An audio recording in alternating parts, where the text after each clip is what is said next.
hyphenated last name. Yes, I am Stephanie Hirchert-Walton. Hirchert. I had to do that a few times. And Walton is in John Boy. Now, Hirchert is a name that did inspire my high school gym teacher. He was able to swear every day during calling attendance. Stephanie Hirchert. Right here. So, why would I choose to keep a more complicated, I guess controversial name? I think it just suits me, actually. And plus, bottom line, I'm 3 years older than my husband. I've had my name longer.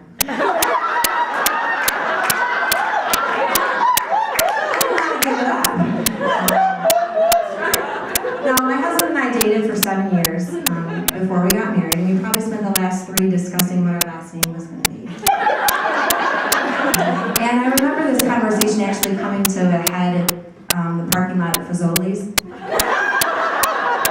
And we were talking about, compromise and different combination names like Wallert, or my favorite, Hurton.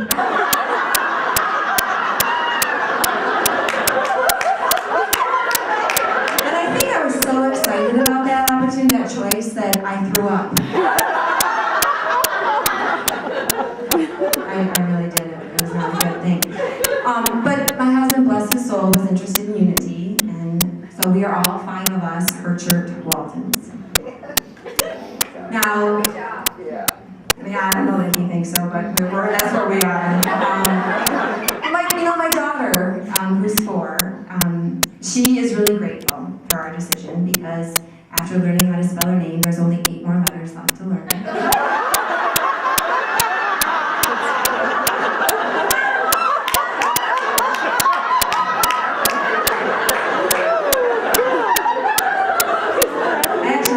Working on writing it all out. She's like, it's too long. Now our sons, Brennan Robert and Colin Michael, they're just 2 and a half, and speech and language delayed themselves, so they haven't really been able to express or appreciation for our decision. But I think they're going to figure out soon how to say, what the hell were you thinking?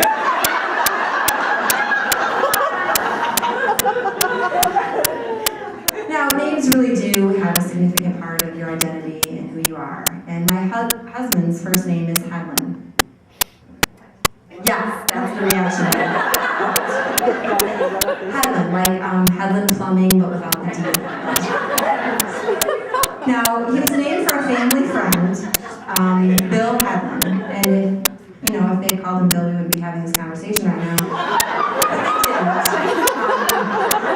So he's had the distinction of having an ethnically ambiguous, androgynous, made-up sounding name for a long time, and it's kind of made him who he is, in a good way.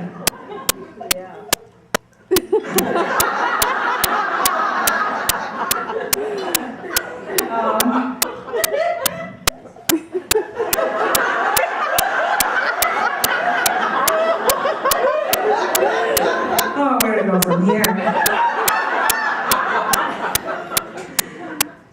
Okay, so on we go.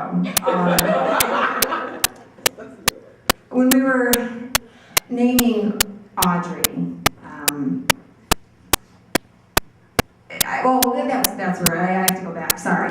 So, his name is Helen. It is what it is. We gotta just move on from there. That's his name. But I was a foster care caseworker we were our long courtship. I was a foster care caseworker, and during that time, it's a really tough job. Actually, it's one of the toughest, most rewarding, tough job. But when I was a foster care caseworker, I was not married, fresh from grad school when I first started out, and I didn't have any children. But I had a lot of new experiences. I was having a kind of a culture shock of doing this job. And I would need to process what was going on. And Helen, who has his master's in counseling, was really good about listening and hearing me out and doing that type of thing. Now, for confidentiality reasons, I didn't use our clients' real names. I would make up a fictitious name or a pseudonym for that. And there was one particularly memorable client that I dubbed Helpless Man.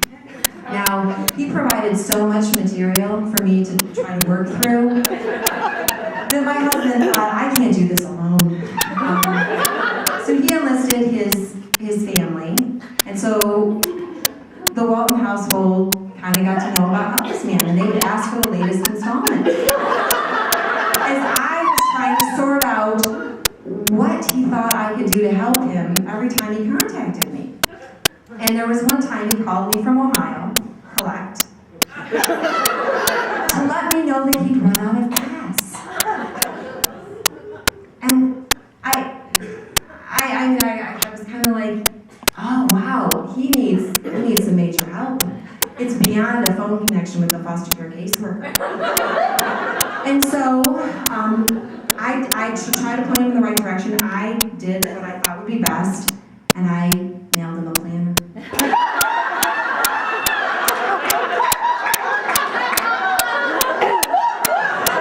Now, I personalized it. I had 911 monogram on the front.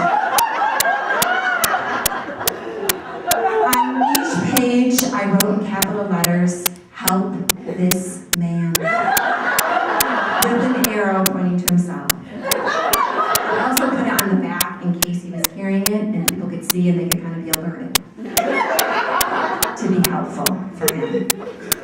Now, I have to admit, I don't really know how effective that was. He never made it back to Michigan. But you know what? I got to check something else off.